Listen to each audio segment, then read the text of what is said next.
আসসালামু আলাইকুম। তো গাইজ দেখেন আমার কবুতর আমার আদর আতার খাইবে ইনশাআল্লাহ। আসো আসো। হ্যাঁ নাও, দেখছেন? এই যে ক্লিয়ার করে দেখাই আপনাদেরকে, এই যে আমার আদর উপরে নাও। আসলে এটা খুব ভালো লাগে, আপনাদের কাছে কেমন লাগতেছে জানি না। ভিডিও নাও নাও,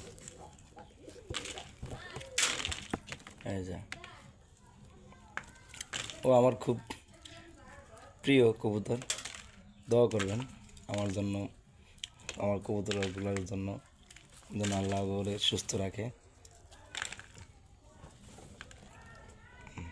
খাও নাও।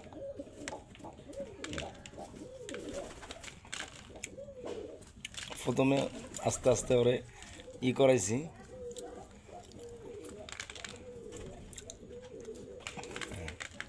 এই দেখেন এখানে রাখলো কিন্তু